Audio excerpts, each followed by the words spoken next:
So I'm really excited about this evening, because of the book and the people engaging with the book, coming from their own experiences and expertise. I read with great amount of fascination and happiness when Brahm's first book, Cultural Labor, came out. It was finally a theorizing of performance and the body and labor in ways that we had been waiting to see it be theorized. And now there's Body on the Barricades, which brings a lot of these questions back into popular protest. The way the panel's going to go today is that I'm inviting Brahm to read an excerpt from the book, after which each of our speakers will make a response, and we'll have a discussion following that. Okay, Brahm.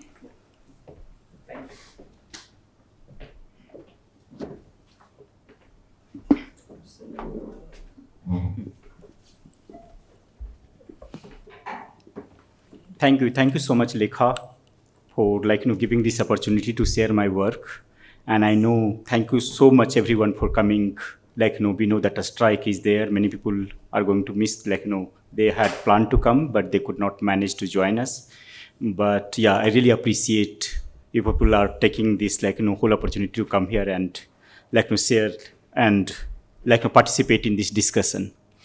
So what I will do that, of course, this was a book that, so let me share some experience so we can connect with the book also. So there was no plan of writing this book at least. I was writing so one day I got a call from a right-wing newspaper, slightly right-wing newspaper, to write a column for them. I wrote that column. So one column was published. After that, they have never published by any column. But then that made me realize that I can write. I have some language through which I can connect. I also come from a street theater background. So there was a whole inherent need that I was feeling somewhere alienated, that I'm not able to connect with the people. I'm not able to connect with the activist.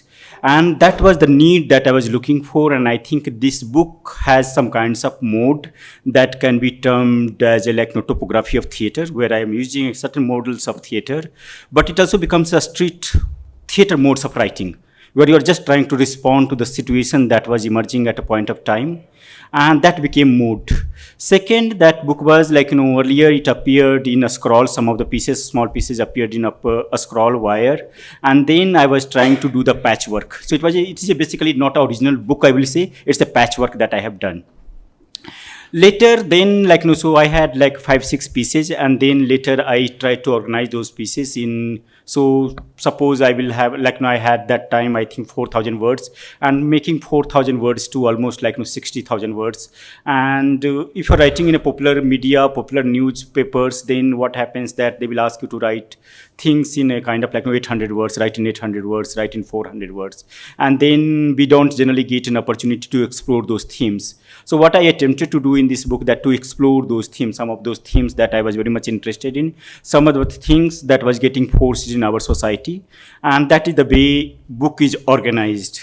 So what I will do, that I will read out some sections from the book, because when I was writing, I also did not realize that I'm doing some lyrical writing. Only when I started getting comment, then I realized that, okay, I'm also doing lyrical writing. Same way, no publisher was ready to accept it. It got rejected by at least 3 publishers, saying that it is not fitting in any genre. So are you writing poetry? Are you writing philosophy? Are you trying to theorize some kinds of political situation that we are witnessing? And I was not able to make any argument that I was saying that I'm trying to write everything. And then so it got rejected, and so then Leftward finally, and I really thank Leftward for bringing this book. And now also the response that I'm getting is quite very different. People are reading this book in a quite different ways. And many times when you write a book, then you don't want to read your own book. That has been a kind of experience of many writers. But now when I read this book, I read through your eyes. So when I get your comment, when I get your feedback, then I try to again go back and read my book through your eyes, through your own kinds of interpretation. And that has been another engagement that I was doing with this book. So now come back to the book, and I will try to just read out some sections from here and there. While working on this book of essays, I was writing this book during the COVID time, height of the COVID, when everything was unfolding in Delhi. So that was the time period that I was writing. So while working on this book of essays, I took out the virus. The moment came for me too. Breathlessness suddenly became too raw and real. Like a live wire, it entered my nerves. With an oximeter attached to my fingers and thermometer on my tongue, I too felt the urgency of life. Moments turns into events when you start counting every breath. You count the heartbeat, you count your pulsating veins, you count blood vessels and bones. You become a vigilante of your own body. You never know when the lungs and bones can turn white or black, when blood will turn into water and disappear from the body like vapor. You keep checking if the skin is changing its color. Devoured by the virus, you check that your eyes are not turning black. You still see, you still think, you still register, you still resist. So book is also a book of hope. What I'm trying to say, because I was also witnessing whole despair situation in Delhi, among our colleagues, among our friends. So what I've tried to also do that, how to excavate hope. Can we think of hope in time of extreme crisis? Can we think of hope in times when you're facing the barricades? And that is what book is also trying to do. That is there a possibility to creating some kinds of hope, creating some kinds of utopia? Because as a poet, as a writer, I always think that what as a poet and writer can give you is a hope, some kinds of utopia, some kinds of this whole idea of a struggle for that matter. Before I proceed and you preside, let me clarify that this is not a book on the pandemic. The reference to pandemic repeat only to surface a symptomatic condition of the curtailment of life. The book is about a pandemic-like situation, that is India, and that is what I am trying to discuss about. In the urgency of life, the body takes all the attention. It takes all the forms. It takes all the shapes. It takes all the toll. You writhe like a fish out of water. You crawl like a worm, making all kinds of shapes. You move slowly like a Japanese Buto dancer on a bead. You feel blockages you have never felt. You feel the openings you have never thought. You see the thoughts you have never seen. Out of fear of the virus, you check everything. You clean the broom and sanitize the sanitizer. You bath the water before you take a bath. When fear enters our psyche, we become suspicious of everything. We suspect everyone. But what about the others? What about the others? What about the sanitation workers who work in the sewers? There, the suffocation does not come as a surprise. The pandemic is a life they live every day. Indignity is a general condition of living, and being choked to death is the most common bulletin of dying. Breathlessness is a general condition of life. They already live in a quarantine map. When they are born, their birth is marked. When they walk, their bodies get marked. They carry marked bodies through life and death. Every day, they walk into quarantine zones. Curtailed movements create choreographic patterns. They enter the bones and become part of our muscle memory. Sometimes keeping bodies on the barricades, sometimes hiding behind the barricades, they learn to walk. Caste society has produced perhaps the most conscious act of walking for women and for the outcasts. One must be aware of social status while walking. They not only define the social rules, they also govern the aesthetic rules.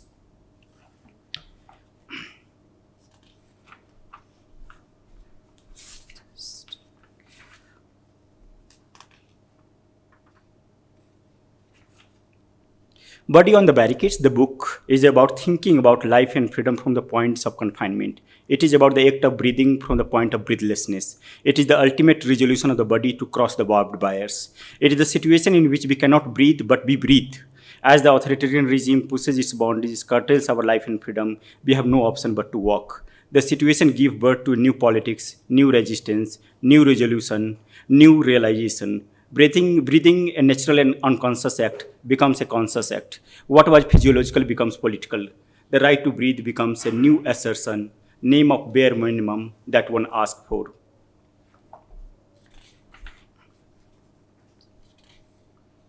So I will read another. Yeah. Body on the Barricades is about authoritarianism, its culture of curtailment, and the struggle against it. It is about the body resisting the barricades, breaking the barricades, crossing the barricades. In the absence of a space, body appearing on the barricades or the body turning into barricades and creating a space. When bodies assemble on the streets, they open the time in a space outside and against the established architecture and temporality of the regime they are against.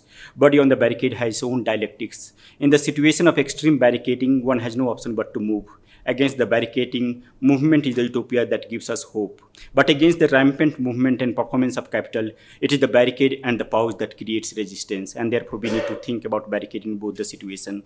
I will just give you an idea about the chapterization of the book. Book has 8 chapters. The first chapter is called When We Can't Breathe, discusses the situation of breathlessness. which is a profoundly physiological and political situation. It discusses the situation vulnerability and its immense mobilizing capacities in which every limb tries to act in defense of life. At that moment, what matters is not the lockdown, but the deadlock, the impasse that irritates us and motivates us to participate in action. The chapter discusses this impasse between hope and hopelessness. The second chapter, Words and Demagogues, discusses the curtailment of words by the curtailment of demagoguery. It argues that the curtailment of the words and the lynching of an individual are not separate acts. It shows how demagogues command through monologues and seize the very healing capacity of the words. Continuing the debate on the curtailment of words, the third chapter discusses how the new regime of control curbs minority lives and rights. Through my own family examples, through my own mother's example, I discuss this chapter that what has been her relationship with a Muslim family and how that has changed. But what is the hope that still can be mobilized and how we can work on. The fourth chapter brings forth the figure of migrant laborers and their plight in the light of curtailment of bodies and movement. Migrant laborers neither belong to the village nor outside. They are called Pardesi at home and Pardesi outside. I come from the place where you have huge migration laborers like issues, and then when they come back to home, they are also called Pardesi. So it is not only in Delhi or Bangalore they are called Pardesi. Even they go back to home, they are called Pardesi. So neither they belong to here nor they belong to there. So they are constantly on the move, and the chapter is called Dance of the Migrant Laborers in a quite paradoxical base, where I'm trying to see migrant laborers as a figure of dancers. So is there a possibility to mobilize both these figures? Because either you are thinking about dancer or are you thinking about migrant laborers? It is a movement that defines their body and actions. So they are constantly on the move. During the COVID-19 pandemic, the authorities expected them to stay in one place or move in an assembly line, but they drifted away from the designated route. They undertook a walk that showed both the vulnerability and the potentiality of their movements. So one can read, and I'm trying to read, when they decided that they will go back to home, whatever is going to be the situation, even if they have to die, they will go back to home and die there. And that was a resolution they really make them a very political kinds of subject, and therefore I am trying to see some kinds of possibility there where they are taking the risk, how migrant laborers as a most vulnerable and precarious subject can take that kinds of risk where they can say that we will go back to home whatever you want to do, and that becomes a political statement in itself.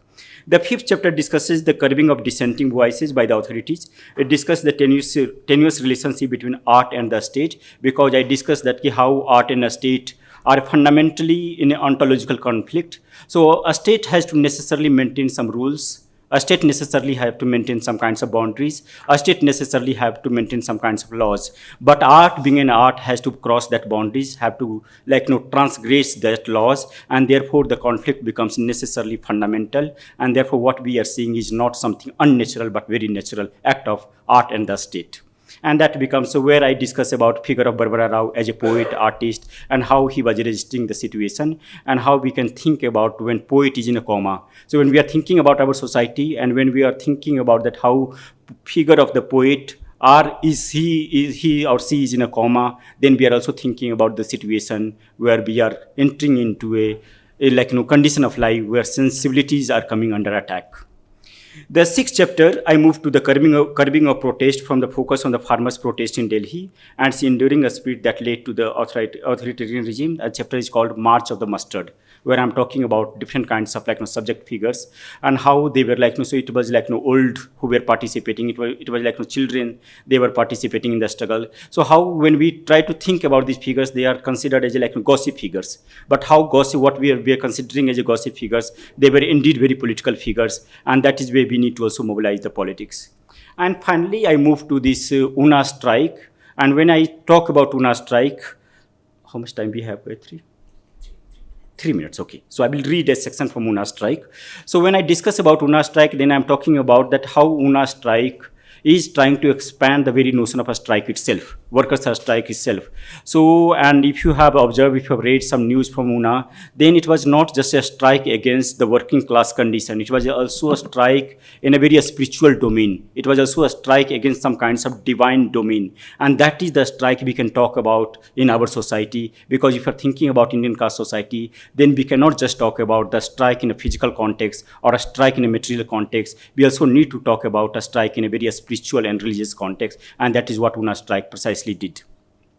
The final chapter I discuss about curtailment of mourning in Hathras case in the context of Kashmir also. So one can ask that, like, a state can be afraid of resistance, a state can be afraid of protest, but why a state should be afraid of mourning, the last rituals, the last acts? And that says that how mourning in South Asian context at least becoming a site of interesting solidarity where all the vulnerable bodies are coming together. So it is giving us new notion of solidarity where not necessarily the privileges are coming together and trying to make some sense of solidarity, but it is the vulnerable bodies, it is the precarious bodies who are coming together in a very precarious moment of mourning, and they are creating to, like, they are trying to create a new sense of solidarity. So that has been a chapter. And finally I also discuss Habib Tanveer. And so Habib Tanveer, I remember he came to JNU and he was saying that he came in an interesting way. He came and he said that I like dictatorship. I love dictator. And he was quite old that time. I remember that time I was doing my bachelor degree. And he went, like, he had a long pause after that, almost 5 minutes of pause. And there was a whole uproar in the auditorium that, oh my God, he's gone mad. And he was just speaking just after 2002 riot. Just after 2000, right? And the whole auditorium says he has gone senile, he's not understanding, he has been sold out, everything that claims that, And then he said, so I can do my theater. Again, I like dictatorship, I love dictators, so I can do my theater. So, and then he's trying to explain that how, if you will not have these characters of dictator, then theater is really going to be very, very boring. And I don't want to do that kinds of theater. So that is the spirit, that is the energy, and that is the foundation through which I'm trying to develop the moment of resistance. So you can be in a very precarious moment, you can be very in an extreme situation, but there is still a hope to resist. There is still hope to, create a protest. And that is sort, I will read from.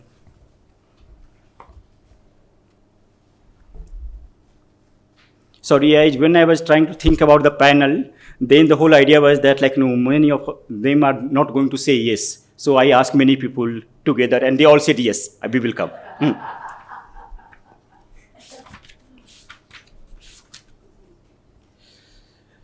The chapter is called The Siege Against the Siege, larger significance of the Una strike. We want to feel the sunshine and we want to smell the flowers. We are sure that God has willed it and we mean to have 8 hours. We are summoning our forces from the shipyard, shop and mill. 8 hours for work, 8 hours for rest, 8 hours for what we will. 8 hours is a beautiful memory of the glorious history of the workers' strike. And today's a strike also, so of course we can think in a different ways. It was not technology, horology, astrology, or the movement of the sun or stars, but it was the workers' strike that changed the sense of time in modern history. It was the slaves' strike that sent the sun to set. Otherwise, the sunset neither was for the empire nor for the slaves. Shudras and the slave never had their own time. Work time, rest time, holidays and weekends look so natural today, but they were not always right. Workers brought down the hours by the brute force of the strike. They did it by putting their bodies on the barricades, participating in a siege, refusing to work and creating a situation of riot. On 1st May 1886, hundreds of thousands of workers laid siege to the railroads and factories in the United States.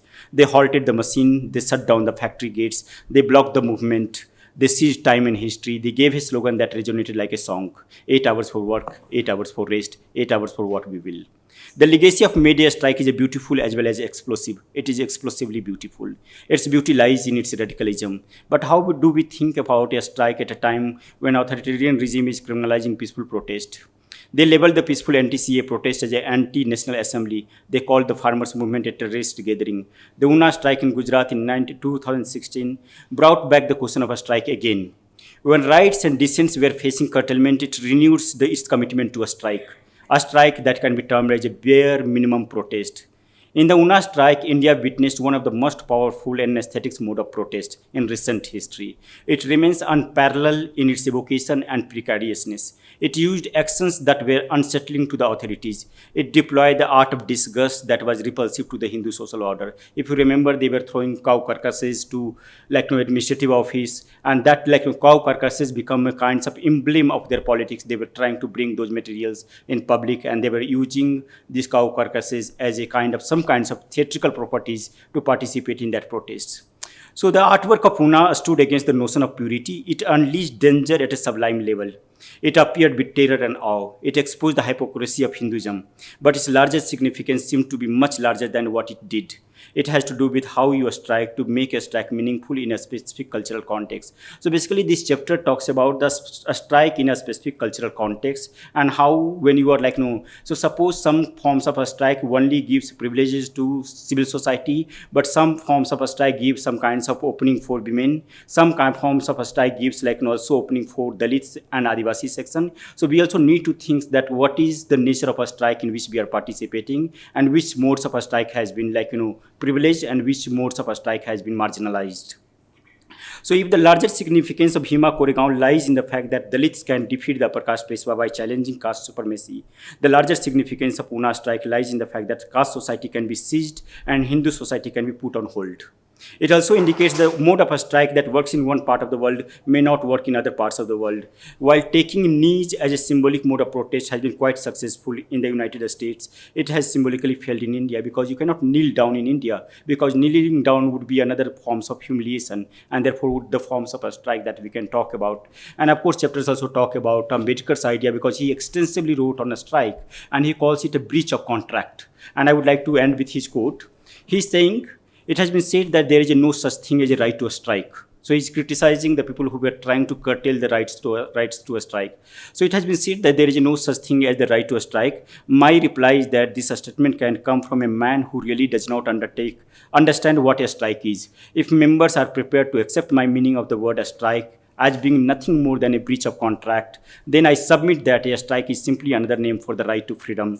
It is nothing else than the right to freedom of one's service on one terms that one wants to obtain.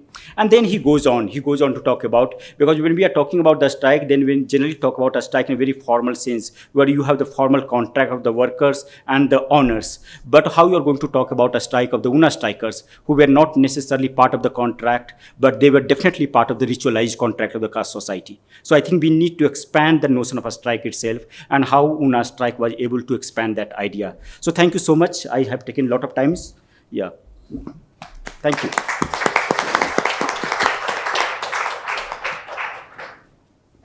Hello. Hello. You can hear me? Yeah, okay. I'd like to invite Nisha next.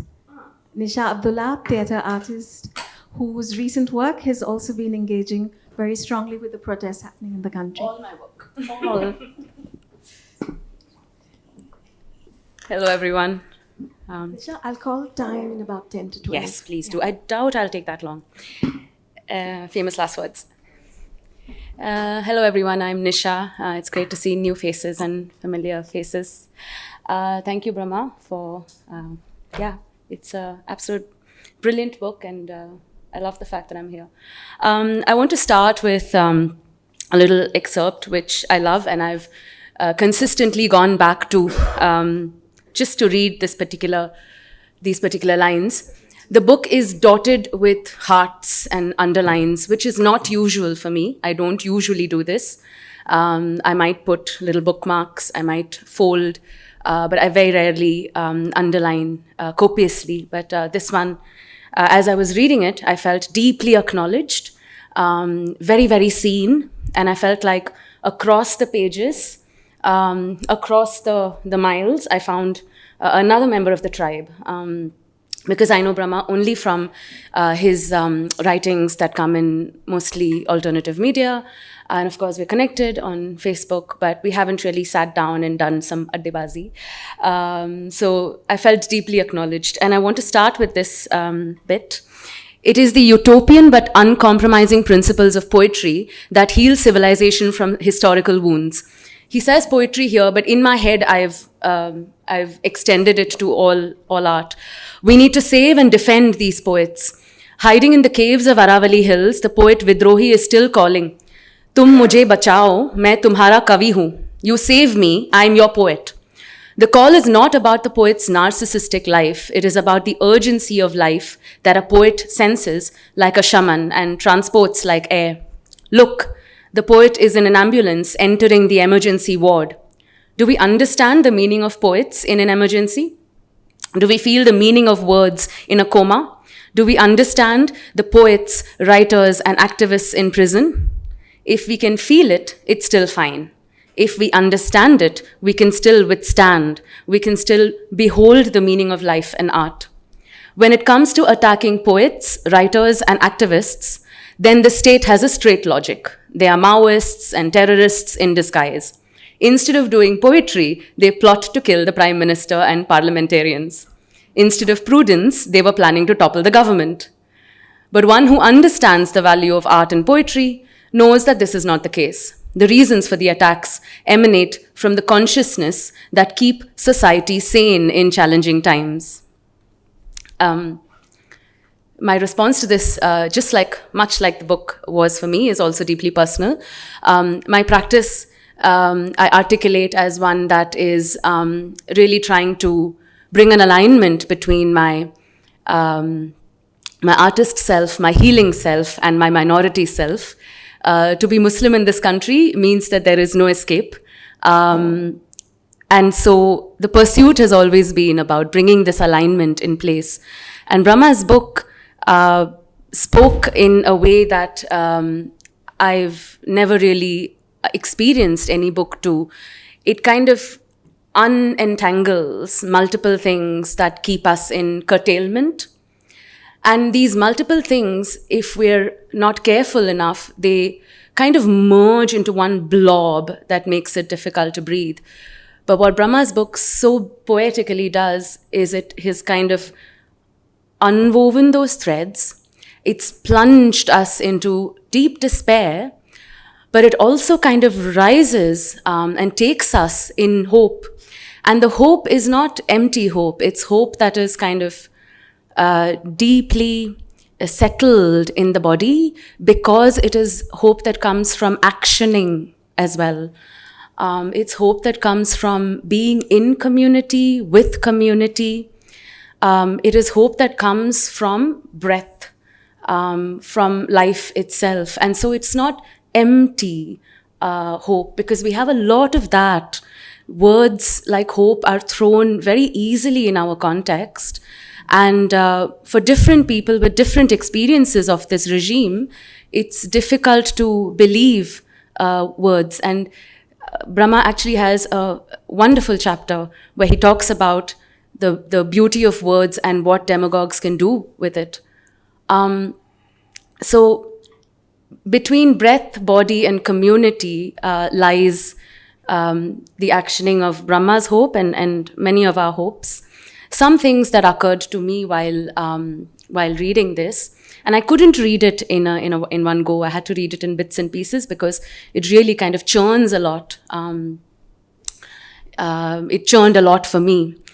When the title of the book is Body on the Barricades, one thing to think about, of course, and one that we articulate in many ways, is which body is physically on the barricade and whose body is on a metaphorical barricade.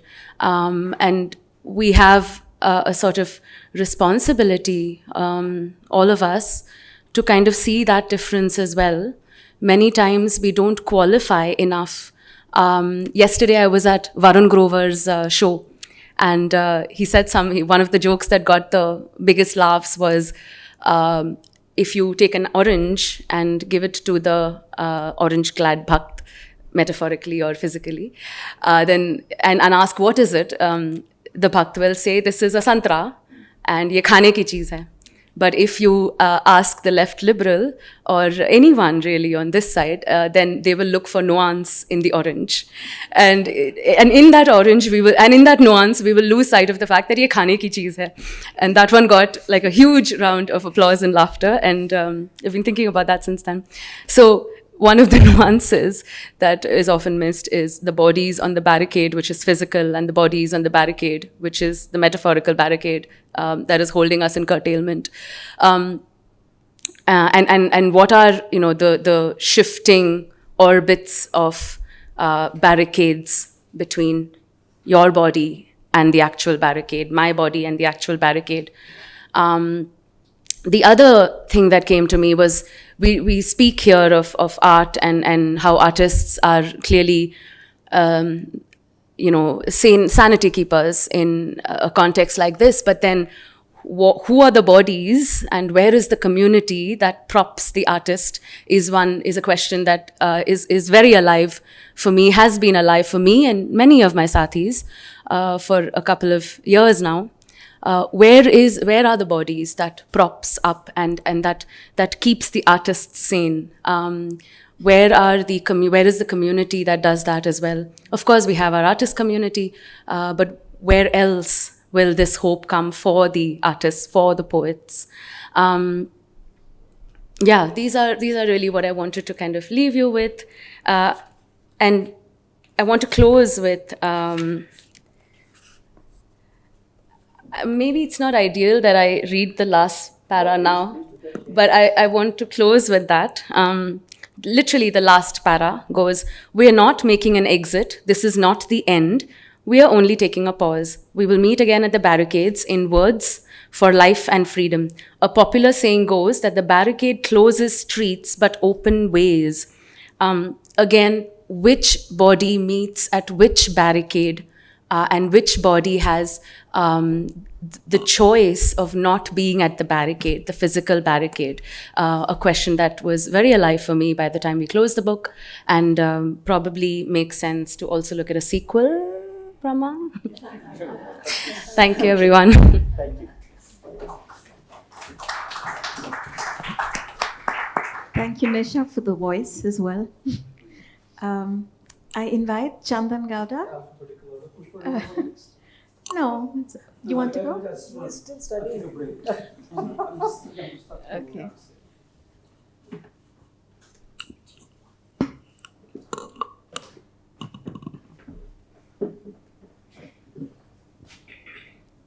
Thank you, Pushpamala, for taking the mic next. She doesn't need an introduction. So, visual artist and amazing thinker through her work. Looking forward to her insight on Brahm's book through the many ways that she's engaged with performance, with body, with history, with resistance and protest. Yeah, thank you. I think, like Arundhati Roy, I think it's a very unusual book because it's written, it's very poetic, and it has a bit, because it's written by a theatre person, it's full of theatre, references to theatre, and I really enjoyed that. And so no academic or, activist would write a book like this. So as an artist, it really, it was very inspiring because as some of you might know, I perform in my work and I use my own body as a performing and as a political body, where I place myself in certain narratives in photography, mainly in photography and video, but also in live performance sometimes, where I try to dismantle and deconstruct these stereotypes and archetypes and certain kind of age-old images and in society and in history. So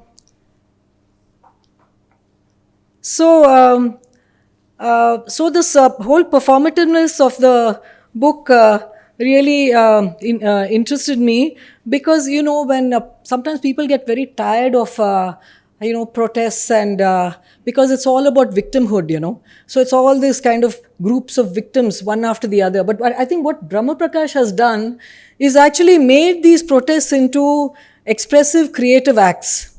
And these references to theatre are also very interesting. For example, when he's talking about the farmers' march, he talks about the march of the forest and Macbeth. So it's an amazingly, because many of us know Shakespeare, and he's been translated in all the languages, and then we all know Macbeth. So, but we would never, it's such an unusual sort of reference that it becomes very alive, And it's not some, again, like not about victimhood. And one of the very strong chapters, I love this whole chapter on Una. And in fact, I know Jignesh Mewani, who was one of the organizers of the Una protests as well. And you all know that how it started, how these two Dalit men were tied to a car and whipped in public because they were caught skinning a carcass of a cow, which was their job anyway. So both spontaneously and in an organized way, I think Dalits really rose in many towns in Gujarat, and then they went on strike. And very interestingly, Brahma Prakash calls it an art strike, So I was, it's wonderful. I'll just read a part of it where they actually refused to collect carcasses and garbage and shit. And either they left it on the roads or they took them in trucks and they dumped it in front of government offices. So he says protesters dumping carcasses in civic spaces and government offices can be seen as an attack of the invisible theatre. Instead of collecting the garbage and carcasses, they started scattering them in the open spaces. The repulsive art was creating ripples in society. The repulsive art. The exhibition was spreading across the streets. Bovine carcasses littered the roads. The foul air was so overpowering that one could not have escaped it. The scene of decaying animals, open garbage, and overflowing sewers was terrifying. It was sublime. Amidst the filth, dogs and carrion were having their feast.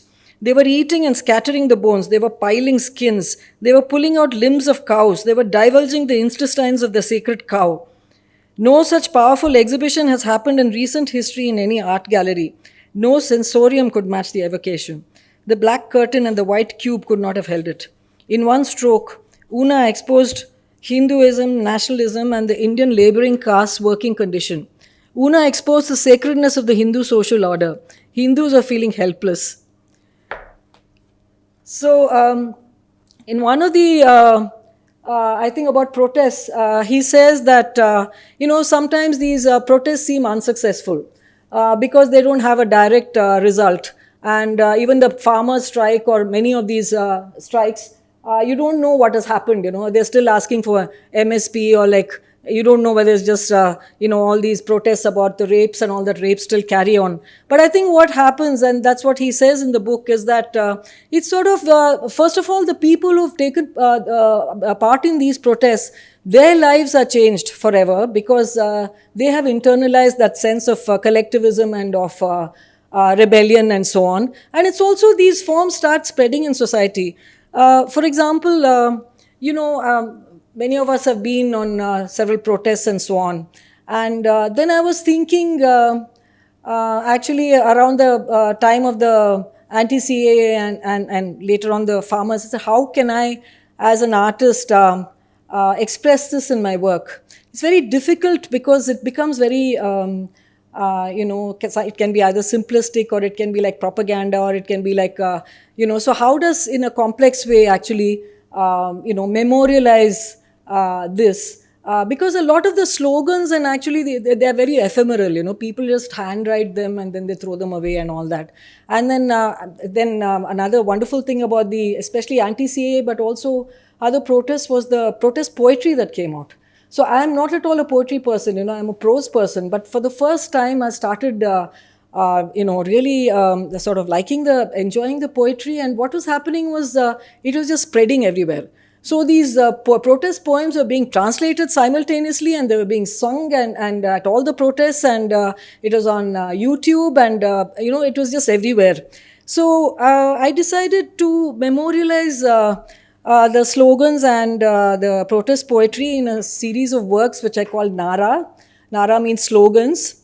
And these are a set of 50 objects which look like slates. They look like school slates, but they're actually copper sheets on which I've engraved drawings and the slogans and also the poetry. I had to get permission from the poet, so it took time. But I worked for 2 years on it during the COVID lockdown.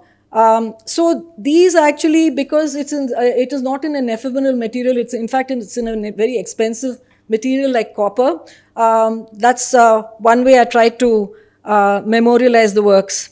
And I'd also want to say something about this, during the farmers' strike, they got out a magazine a group of people got out a magazine called Trolley Times. And in fact, the designers were this artist duo who are called Tukral and Tagra, who actually come from Chandigarh. They're very well known, and they work together as a team. And so what the Trolley Times tried to do, there were writers and artists and all that and designers. They tried to get all the kind of news about the farmers' strike together. This is something you have not mentioned. It was very interesting, Brahma Prakash. So every day it was brought out, and these people were living over there. And you see, what happened to the farmers' protest was it was not in one site. And as we know, like there were all these barricades, so they couldn't travel around from one site to the other because there are 3-4 places around the edges of Delhi. So what the trolley times did was it was either sometimes in Punjabi, sometimes in English, and they put together a lot of information, and also they acted as an activist sort of vehicle.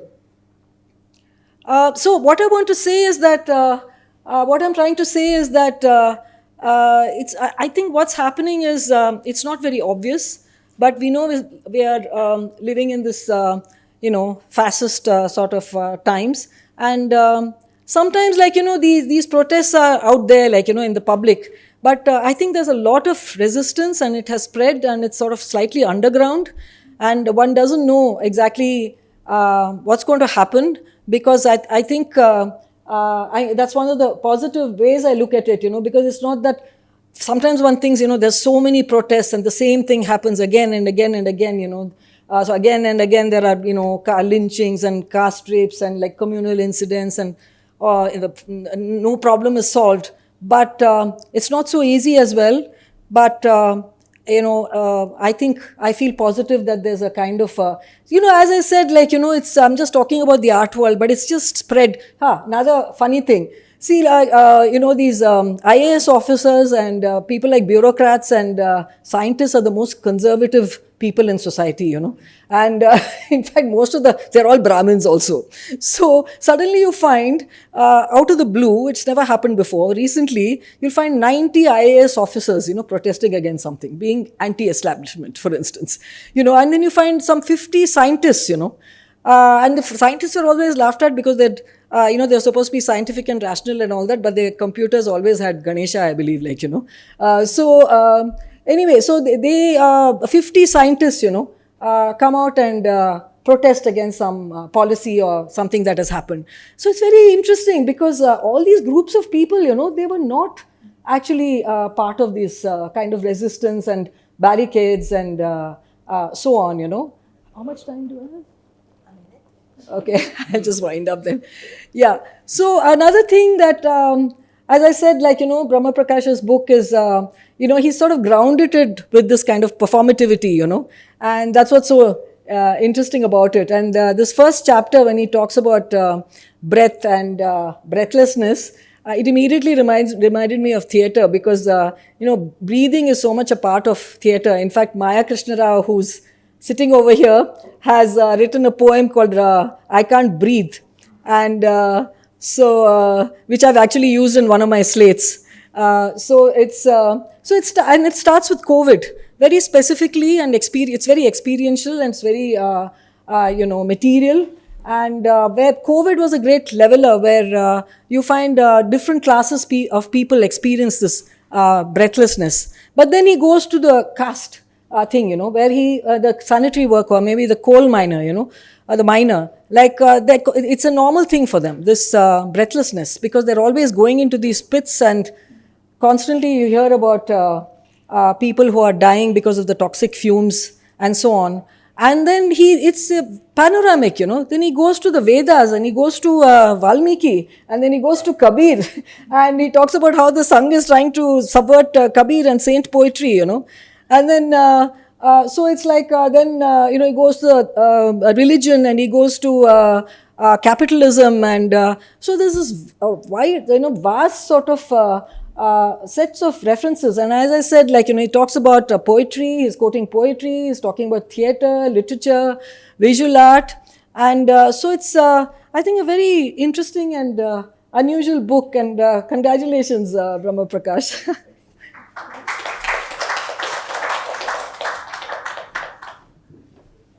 Thank you very much, Pushpamala. Chandan, about 10 minutes. Yeah.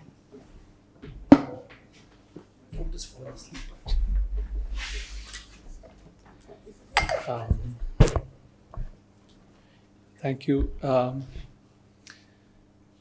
know how many of you have had a chance to read this book, but the book is just as reality is.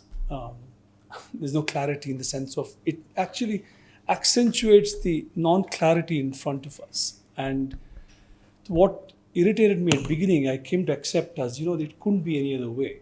Parts of the book are rational, something we're used to running into in media discussions. Parts of it are polemical, parts of it hyperbole, and parts of it are surreal. And the surreal bits were my most favorite bits.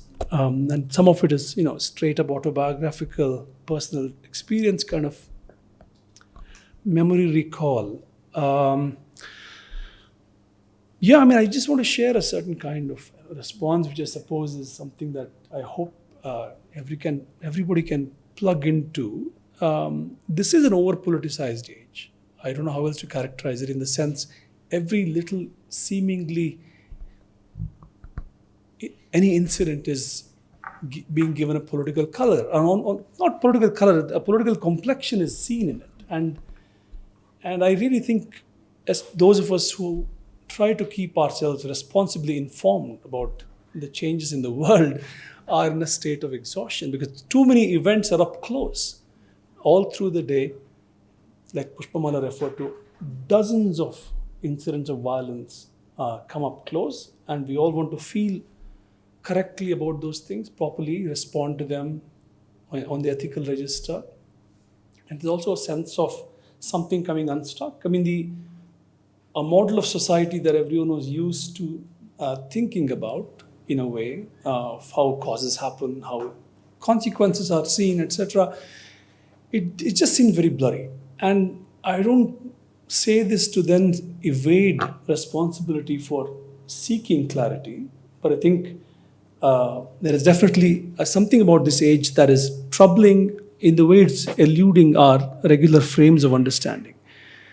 So what does Brahma Prakash do? The 8 chapters he led us through, every event will be familiar, over-familiar, utterly familiar to all of us. The farmers protesting outside the outskirts of Delhi, the Una incident, the migrants, treading their way back home, etc.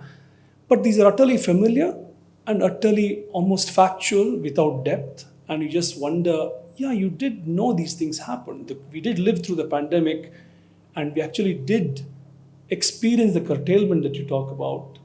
And they also seem to be, memories that are just without depth anymore. What happened to them? We seem to have moved on. So this book I found very useful, very valuable, in the way it jogs our memory again, all over again, factual memories, but with very, very different styles of thinking about those events, recalling them in ways that might not make it easy for you to forget again. This, I thought, was an extraordinary sort of an achievement of this book, in the many, many devices he uses to address an event. And like Pushpamala reminded us just now, that can take the form of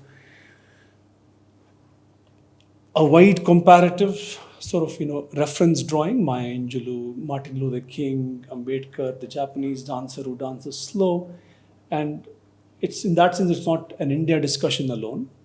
And at the same time, also spatially, it's from all over the country, and also from different points in time.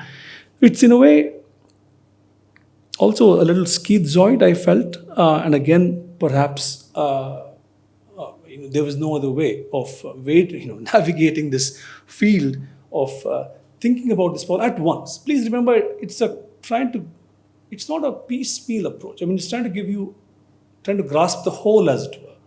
It's not trying to say, I'm just trying to address this piece of the problem. It's like India right now, or the world right now. It is that sort of an ambition. And you get into claims within the text that actually are opposed to each other. One example, the Nati Shastra, for example, he will say, did ask the Shudras to be mindful of how they moved in society, to make sure the shadows didn't contaminate the upper caste. And you also have this great example of the Asuras who decided not to take part in a play, the famous Sagar Manthan play, because they felt they were being humiliated in how they were treated in the play. So Brahma Prakash, for me, this question, the same text, trying to be both conservative in a textbook fashion and also giving you evidence of dissent, I think is also a way in which it's a kind of a caution of sorts about how you approach this field called tradition, because even the Brahma Prakash is very keen to sort of see continuities between if there's authoritarian government today, he will say there were authoritarian governments in the past as well.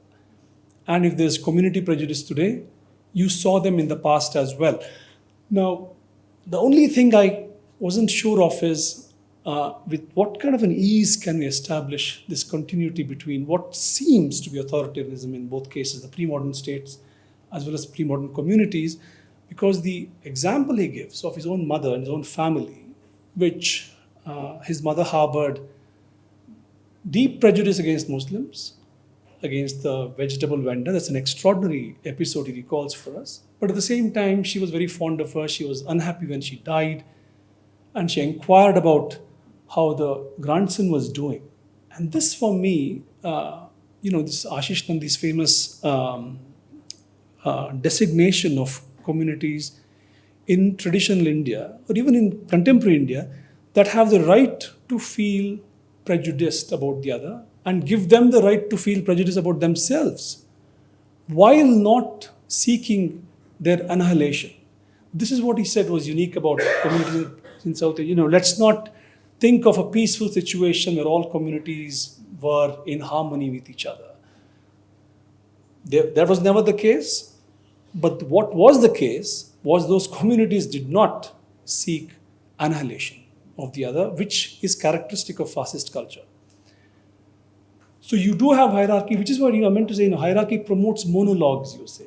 And we know if the unique thing about the caste hierarchy is it's hierarchical, deeply exclusionary, deeply violent, but at the same time, it was not trying to stamp out a cultural autonomy, if you will. And this is what recent work that has discovered creativity, epic creativity among the lower castes and tribes will show you that there were upper castes maintaining their power, but they're not stamping out, as it were, lower caste. In this sense, there's no linguistic imposition.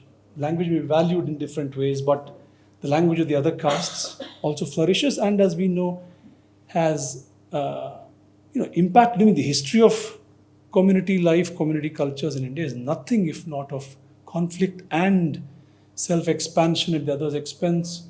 There's a lot of appropriation and borrowing and forgetting of those memories. Sometimes not forgetting of those memories, it's complex. Right? So this particular tradition, Brahma Prakash, I was wondering what that does in the way you would like to see sources of hope in contemporary India.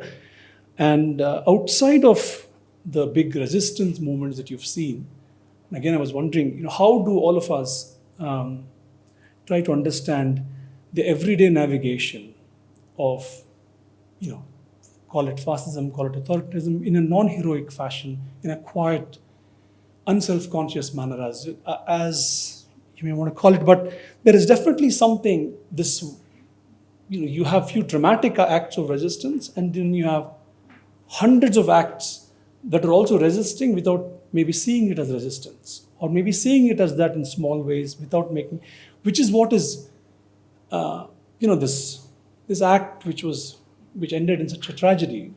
The bus conductor who stopped the bus for 2 minutes. It was an ordinary act of kindness that became something else and ended in. But there is so many of those things, right? And what does that rest in? And how is that holding out? Because this government is trying to do its very best. There's an extraordinary discussion of demagoguery and language, where he talks about 5 different ways in which contemporary demagoguery has affected language. And I think the book is a protest against that and trying to see how to respond when that happens. So what is this realm of ordinary morality, ordinary non-ideological, non-political morality that suffuses relations between Indians outside high political theater stage situations? This is what I would like to close on. Thank you, Brahma Prakash. Because again, if you want to just have these rough cut divisions between currents in India, you do have a current that values this worldly life, that wants to worship power, that wants to conquer. And then you have this other tradition which has always been suspicious of this kind of power pursuit and actually wants to say that that's not the real thing to be seeking for. There are other things to be seeking, setting aside the ego, for example, this great adventure of,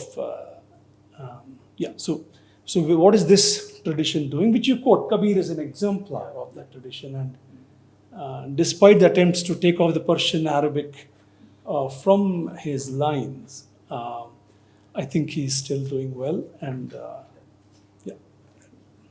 Thank you. Thanks. Thank you, Chandan. I'm provoked into thinking about mundane goodness as well here. Listening actually to everyone, there were two Benjamins that came up to me, Walter Benjamin and also Jessica Benjamin.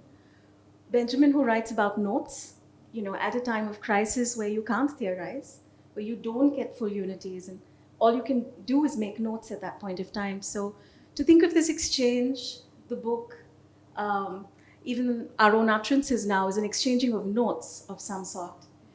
And Jessica Benjamin, who talks about the survival of the other, that in a sense this struggle is always, in a sense, if you cannot assimilate the other, to destroy the other.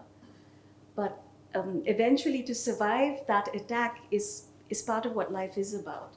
And that the aggressor also needs you to survive, for that whole. So I think there's something around that opposites. And I don't see so much this question of continuity as much as resonance. I don't think Brahm, so I'm opening up these little points to you, and I'm curious about how y'all would like to take this forward. It's also open to the audience and to the floor to bring your thoughts in. Yes, I'd ask, Brahm, would you like to respond first? 2 minutes and also explain something more. You take 2 minutes and after that, you have some questions. What else? Yeah, I think that if I think around resonances and I think about different registers, there's a way in which I can sing with the book. I think the affective element of it was very, very strong. I did remember Delhi theatres, Delhi street theatre in that. And some of both the distancing that writing brought, but also I think I was very happy that Pushpamala spoke about her work, which Nitin introduced me to, about the copper plates and the epigraphs of the slogans, because it gives another distancing, both a dissolving but creates memory from those slogans and words. And I think that act of both care, that act of placing it into something precious and holding it in that weight, for me, that relationship between different mediums is also interesting. And I'm wondering how we could resonate with that too, copperly.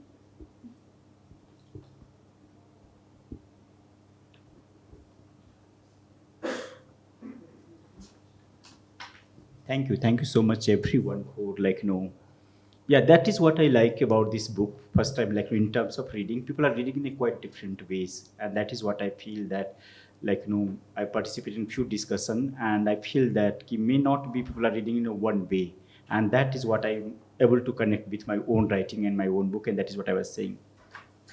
So first, I would like to say that, yeah, I quite agree with Nisa when she's saying that which body one is talking about, and also which protest, who can participate in that kinds of confrontational protest. And I think I would also like to connect with Chandan's question that he's asking, that whole idea about when we are talking about so ordinary protest or ordinary resistance in our everyday life, then we understand very much in a kind of Indian society that not everyone has a right to participate in that kinds of confrontational protest. Not everyone has that privilege.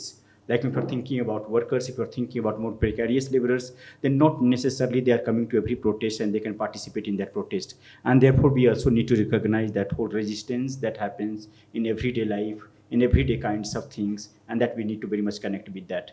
But I also feel that whole event that protests generate, because if you're thinking about, so I also don't want to romanticize that everyday resistance, we're not necessarily agents are, so this whole tendency of giving that everyone has agency and can resist, definitely they are also resisting in different ways. Many times we feel that those resistance are not many times able to make like a great transformation or great kinds of the event, because if you are talking about either Baba Sahib Ambedkar participating in Mahad Satyagraha or farmers movements are happening, then there are also importance to those events that is making some kinds of remarkable departure. So while I completely recognize that whole everyday resistance, ordinary kinds of protest that happens in a street, that happens in some kinds of very very smooth dialogue and things where we are not trying necessarily to negate each other, but also trying to accept different kinds of forms. But again, I think both process, I think not necessarily going against each other. So when I'm talking about this eventual protest, either in context of farmers protest or movement of migrant laborers, when they are trying to say that we are going to go back, then I'm not trying to negate each other, and I think both can go together that way.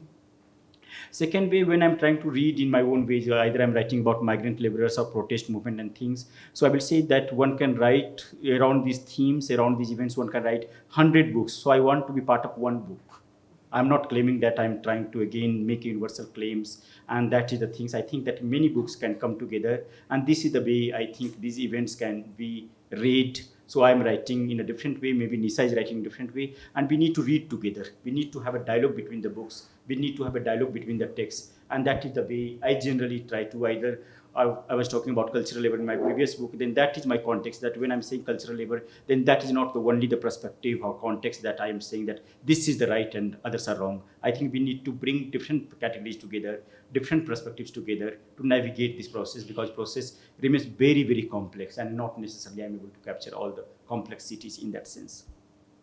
Yeah, coming back to these questions of about yeah, so quite rightly I think I would agree with Manula when she's saying that I'm not necessarily talking about some kinds of historical kinds of journey that has started in Vedic time, and now it is somewhere culminating in kind of fascism or Hindutva kinds of forces. I'm not trying to make that things. So I'm trying to resonate some kinds of, so I'm trying to bring some kinds of resonances. So either you're talking about Natya Shastra, where you have clear kinds of one, Asuras are saying that you are showing us in a bad light, and therefore we are going to bring down your theater, literally. They're trying to, that whole actors are getting paralyzed on the stage. So one way of reading this is a very aesthetics way, where you can say that how actors cannot act without a speech. That is the fundamental category for doing theater and drama. But other way, when you have clear references of Asura and things, then there is also possibility to read this as a social text or some kinds of social narratives for that matter, in which references are very clear that how lower caste women should work, how other castes should work. So, but at the same time, Natya Shastra remains a text at large. You have different other elements together. But again, how a lower caste person, how we are going to read this text through Ambedkarite perspective, from others' perspective.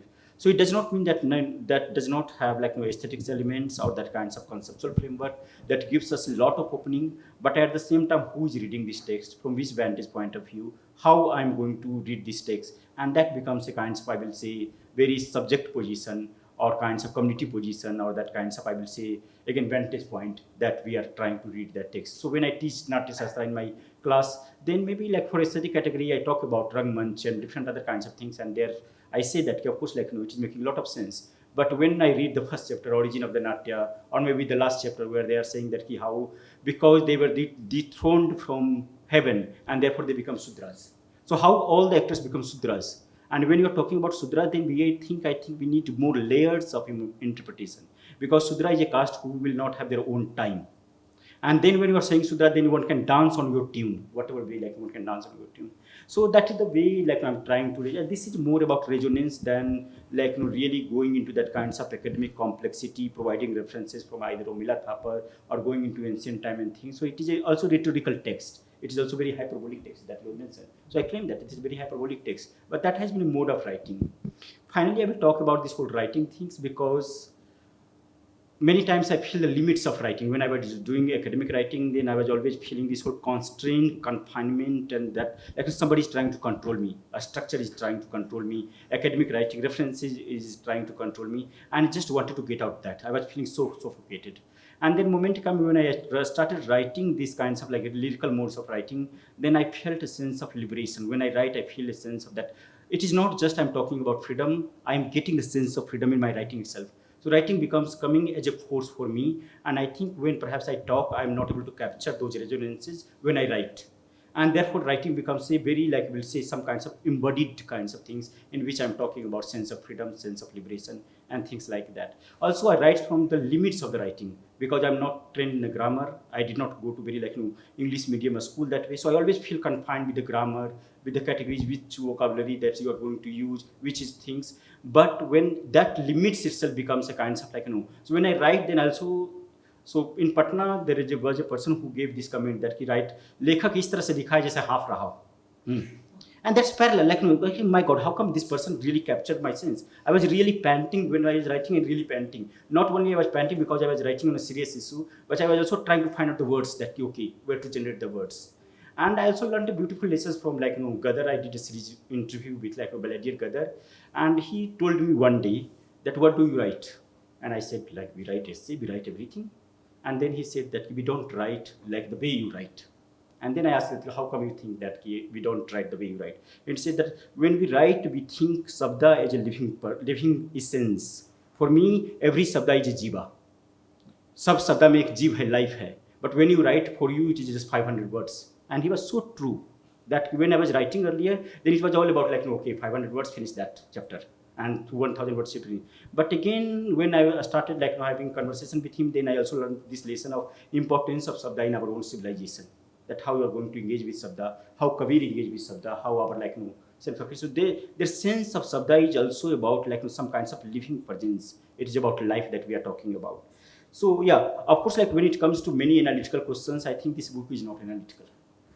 And therefore, not necessarily I'm going to provide you exact answer that you are asking. And of course, these questions are very complex. But I think that maybe I'm trying to make some connection with the energy in terms of lyrics. So when I'm writing, not necessarily when I pay attention to the words and grammar that I'm writing, I pay attention to the lyrics that when I listening, when I listen in audio, in my own writing, and if you're able to make some resonance, I just say, okay, it's done, just send it. So that has been also kind of exercise that is, I will say, that related to very much the modes of writing itself. Yeah, so I think, yeah. And yeah, coming back to also Nisa questions, if we have time, I would like to read out one section. Sure. We have 20 minutes, and I'd like about at least 15, a little more than that, to also discuss with the audience. So.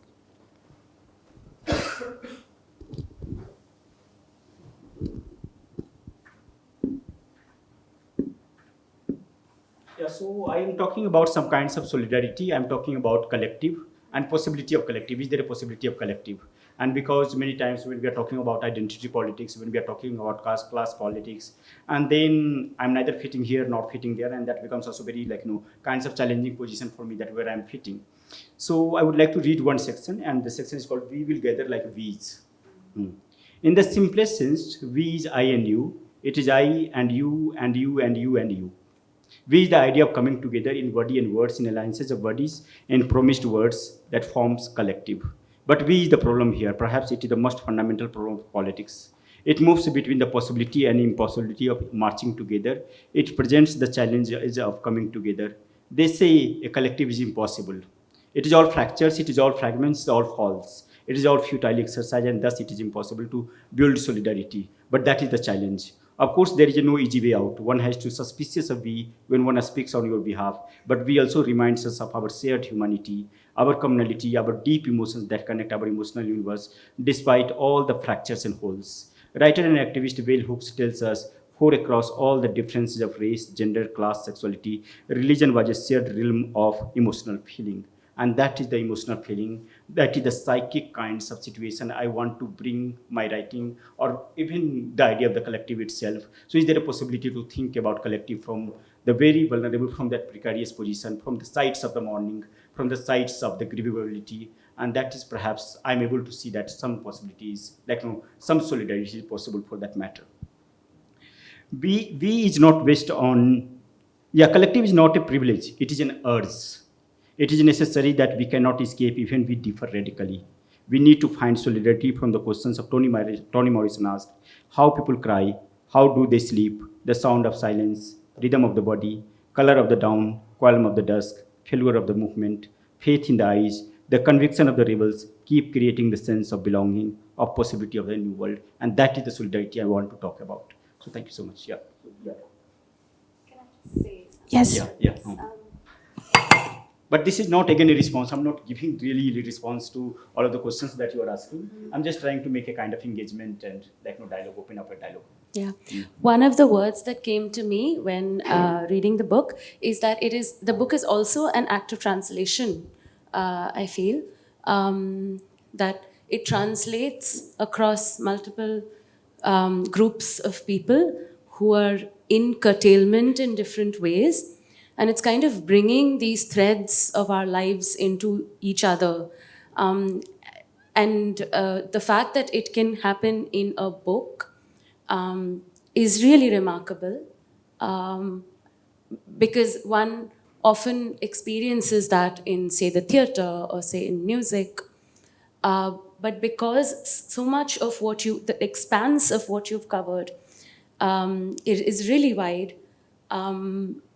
And yet, because the body is present throughout and breath is present throughout, I really experience this also as translation.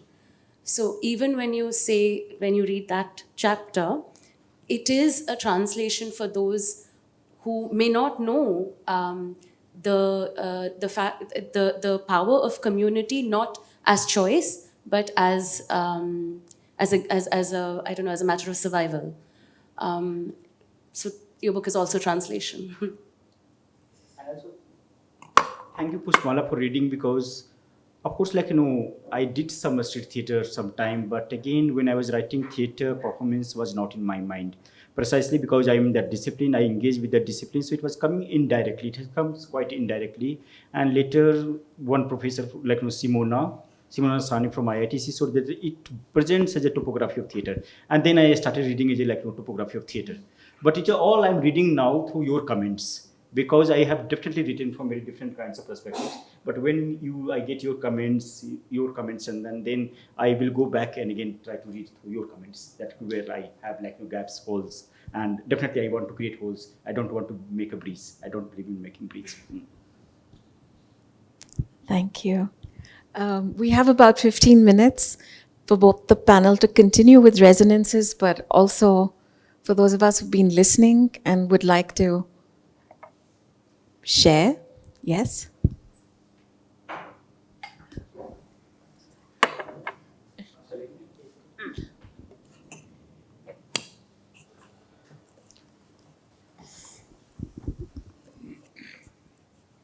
So in the last, my name is Shrikant. In the last hour, I've heard the word protest mentioned no less than 100 times probably between the five of you, right? And my question has to do with protest is nothing unique to India, and people who are curtailed is nothing unique to India. And the word breathlessness and breath also came up a few times, right?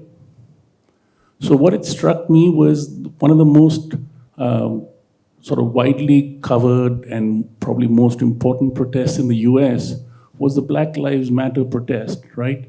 And literally George Floyd, what triggered the whole thing in Minneapolis was, I can't breathe, and he was, killed. So where I'm going with this is, do any of you, particularly Brahma, do you have any thoughts you can share with us on how India manages protests, how we manage people who are curtailed, the people who are curtailed, how do they protest versus that being done in other parts of the world? Thank you. Can I take other questions? One more so I can.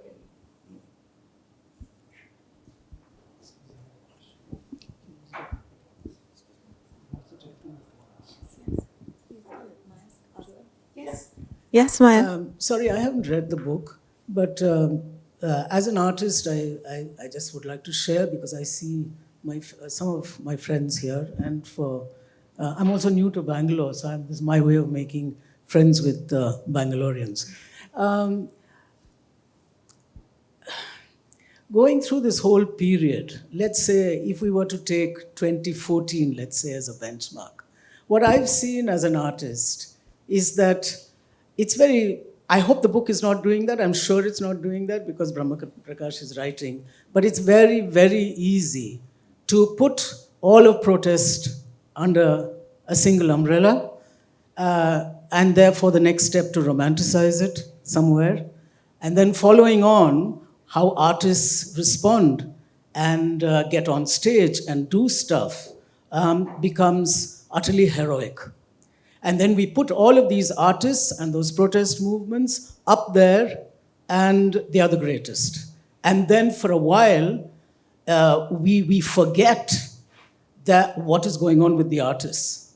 So for a long period of time now, artists have not had the time to freely look at forms, number one. Number two, a hierarchy has been created of these wonderful protest artists on top, and these other invisible people at the bottom, who in any case have got their wings chopped because we live in these times, and we live in an atmosphere where, oh God, I know lots of artists who felt that if I don't perform on a protest stage, I'm not good enough.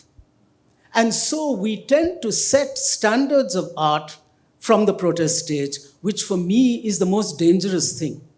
It's very, very dangerous because protest art, people who are standing on stage, and I've stood on stage very, very many times. I don't do it happily, but it becomes a challenge. How can you find metaphor and how can you get on stage? So you do it. But you know, I do get worried, and maybe I'm taking on from, maybe he didn't mention it, but I don't think we become a community so easily.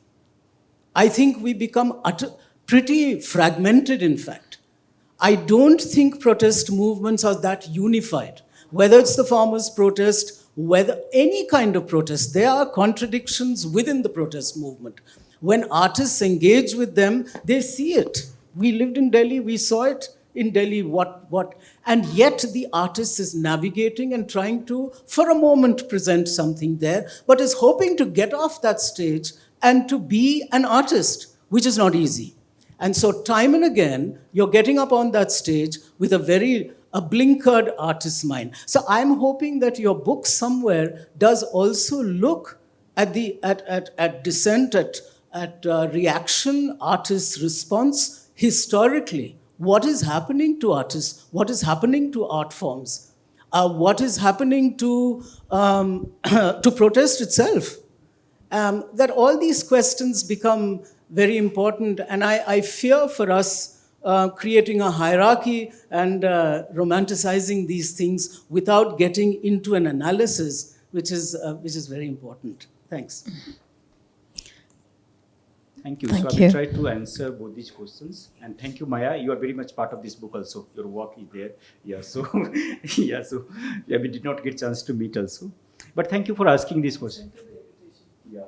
So thank you for asking these questions because, of course, you are right that how, for example, either I'm talking about protest, either I'm talking about breathlessness, or I can't breathe. This is very it happened a lot in USA in Black Lives Matter. But again, that is what I do, taking George Floyd's context. I'm also talking about Indian context. So George Floyd is protest is very much part of this book. But I'm also saying that how, when I'm talking about at least in a strike, when I'm talking about in protest, then I'm also saying how you have cultural logic, some kinds of social logic in India. And that I would like to quote from one scholar that I really appreciate. Veronica Gagas is a South American feminist, and that is what I'm trying to relate with her reading. 1 point, sorry.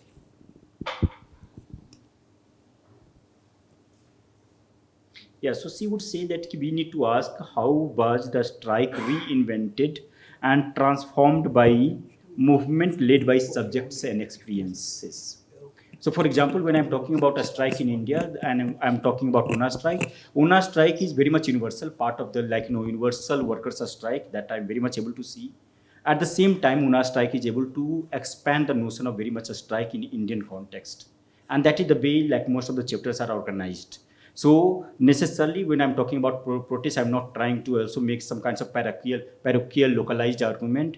So I'm also able to read its universal claims of the protest. But at the same time, many places where you have either it is engagement with the body in migrant context, either it is like the way we treated death during the COVID-19, after COVID-19, it also gives us a very particular logic about caste society, particular logic about communal kinds of feeling and all those things. So it is very much universal claims, but it also gets localized. And I don't see there is a kinds of local can be universal, put in other way around. So when I'm giving a context of migrant laborers, then if you're talking about migrant laborers in neoliberal context or refugee context for that matter, then many times the way refugees' bodies are getting treated, it is not very different from migrants' bodies in India. So I think there are many parallels that one can draw, but I will say that it does not remain that just universal claims. It also brings us to very cultural logic, the social context of India, in which I'm talking about protest. So, and that is the way the book navigates, universals and local and particular and general, the way I was trying to bring them together.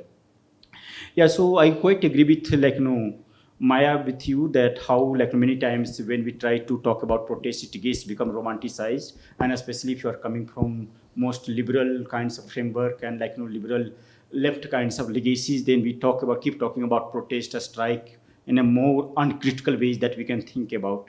And that is what, like I say, that how, for example, I talk about these difficulties that when farmers protest happen in India, then government was to an extent right to say that they were just protest. It was the Jat protest from Punjab who were participating, not necessarily Dalit protesters, Dalit farmers who were participating in this protest.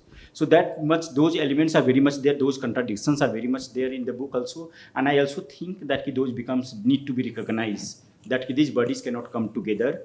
But how is there a possibility, despite of to an extent recognizing that they are the different bodies, they have the different kinds of political intention to that matter, but is there a possibility when you are pushed to that limit, then is there a possibility to again come back and come together? And that is the possibility I'm trying to find out. But again, no ways I'm trying to romanticize. And second, this book is not about so much about art in that way. I'm not writing about, I think only there is one chapter where I'm discussing about trial of art, where you have direct reference to art. Otherwise, I'm trying to see protest as artwork. I'm trying to see a strike as an artwork. And therefore, when I'm talking about Una strike, then for me, Una strike becomes a kind of artwork.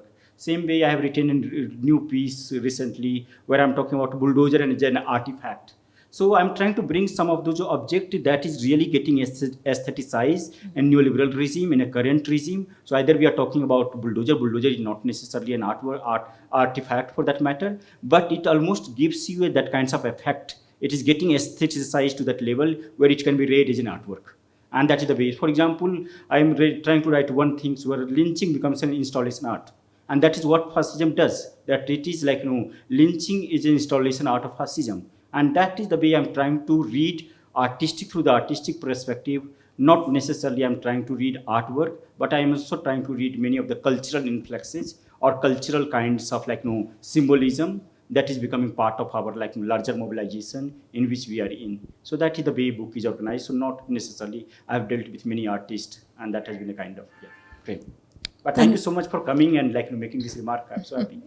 Thank It's just a question. I mean, it's again. I'm sorry I haven't read the book, but even when we say the aestheticization or whatever the word is of something like a bulldozer, Yeah. I always fear when I read things like this. I've read it in other articles. We tend to fossilize it in time. That it becomes, oh, this has become performative.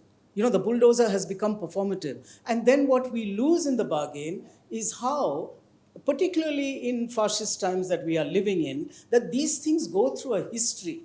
Lynching has gone through an amazing history, the way lynching is happening in this country. And if we just give it one kind of form and one kind of stamp, we lose out on a history. And I feel that we particularly, it's in the artist community, but also sociologists and people around who tend to make things performative and then get them stuck in time rather than look at them in a historical perspective. which is so very critical in our times. I will make a very brief comment. I'm not trying to So I agree with you. I don't know to what extent I had done justified, I have not read in that ways. Maybe possibly many times I'm falling into that kinds of trap. But again, for example, you have whole emblem of barricade in this book, where I'm talking about, we have discussed so much about body, we have not discussed so much about barricades. But barricades, if you are going to history of barricades in European context, then barricades has a emblematic, glorious history. And that it is very much part of the revolution, it has been very much part of the protest. But the same barricades also has a journey. When cities geographies are getting changed, when cities are getting organized, reorganized, and very new ways, then we see that how the state is using barricade to curtail the movement of the people. So how barricades is getting a new kinds of meaning. And also same way, when we are talking about Adivasi protest, then one can say that Adivasi protesters are still creating a sense of or object of barricades for in their protest. But if you're thinking about Delhi context, then not necessarily barricade is generating the very similar kinds of efficacy or similar kinds of meaning for that matter. Therefore, to some extent, I have recognized those things. But yeah, many times there is a possible that I've tried to fix it. But yeah, we can read. You can read it, and we can have a dialogue more interesting. Yeah. For that matter. Okay, we've got a couple of minutes, and I think some of the discussion can continue outside these doors. But yes, madam here. Very something that's troubling me a little bit. I'm also ex-JNU, probably a dinosaur by now, but we all kind of tend to think. One section tends to think of various things in the same way. But I thought protest is important, but the way you've rationalized it almost now. I haven't read the book, I'm so sorry, but what parts they were reading out seemed very evocative, seemed very passionate. And now I find you're being very much able to rationalize, also give it the aesthetics. And so it's a little contrary for me in my mind, okay, because I think I came from a generation which of course protested a lot, but of course also we read a lot and took it forward. Now in these times you feel that protest is probably necessary, even though it might be kind of losing its momentum, or like she said, that it might get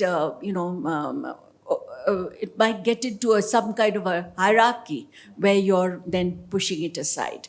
But I'd like to know that, have you rationalized it now after writing the book? Because there must have been lots of things to anger you if you've put so much in. And out of that, he's writing his thing, she's doing some writing, she's doing performative arts, she's doing the protest symbolization in terms of the slates which are coming out. So each one, and I'm sure a lot amongst us, are also doing some kind of thing to react against things we're not liking, which we dislike. So I really want to know, did you prioritize in your mind as to what it is, or did you have a string that you were very angry about and now you're simplifying it, or rather putting it together? I think I'm not trying to either rationalize or not rationalize. I don't think I'm really getting into those kinds of discourses where I'm saying that protest is necessarily always right, or maybe all protesters are right for that matter. I think it's very different kinds of engagement. So I would love to read one para, and I think that is what I'm trying to do. So a protest is the name of holding, unfolding, and holding of bodies together. It is the name of assembly that exists outside of the parliament. It is the name of the assembly that exists outside of the parliament. It is what Berger says is saving the present moment to whatever the future holds. It is also about reclaiming the past, not the glory of the war and conquest, but of the dissents and discontents. A protest is the name of critical encounters, an encounter that can lead to injury or that can lead to birth, life, and death, an encounter that can be related to fake encounter. A protest is the name of possibility that hold our fate. A protest is a site where politics enunciates. It creates a dialogue in which principles are agreed upon, solidarity is formed, alliances are forged. It is about the sitting of the bodies and setting of the ideas in out and out experiment. And therefore, I'm not trying to say that this, still I'm trying to see a process. It is a part of experiments. So for example, either you are talking about Shahin Bagh protest or farmers protest, I don't see it is some kinds of really driven by the ideology. It was a kind of so I talked to some women at Shahin Bagh and they would say हम तो मेला जा रहे हैं. अब मेला जा रहे हैं को we cannot treat as a protest. But again, like the very act of going, participating in the time, going to mela can be read as a protest also. So perhaps I'm not trying to set this boundary that this is protest, this is not a protest, and also trying to bring some of those forms. So children will be not be considered as a part of protest. Children are just going to mela to see some jhund. That's all right. But again, the time and space they are participating in can be easily read as a protest if you are reading from outside. So recently there was a whole debate after passing of Gadar. There was a debate that whether he's left. No, so I will get lot of calls that कि वो थोड़ा सा divert नहीं हो गए थे, थोड़ा सा बिक नहीं गए थे, थोड़ा सा compromise नहीं कर रहे थे. I had several exchanges with this artist. I think that we are still trying to bind him in color. That red थे, blue थे, green थे, उनका depth उससे बहुत ज़्यादा था. So I think what I'm trying to bring in from my view is some kinds of depth that was not discovered, some gray areas that has not been brought out in that kinds of discussion, and that has been a kinds of navigation, very personal navigation for me. So I will not say that whether I'm trying to rationalize or not rationalize. So perhaps, that would be my answer, and maybe escape also. Thank you, Brahm. We've come to a close, and I think the last passage that you read, in a sense, also answers how it's not fossilized, because the writing is breathing, it's a gesture, it's not frozen as a symbol. And I think that gestural act of that this writing somehow becomes gesture is also what keeps it alive, and that the artist is in a way liberated to follow form as your lens expands to understanding the depth and artistry or some of the passion of the protest itself. So I feel quite hopeful at the end of this, and also registering some weights. So I'm going to hold both of that as we conclude, and you're welcome to continue questions after, but this session in the panel is closed for now. Thank you.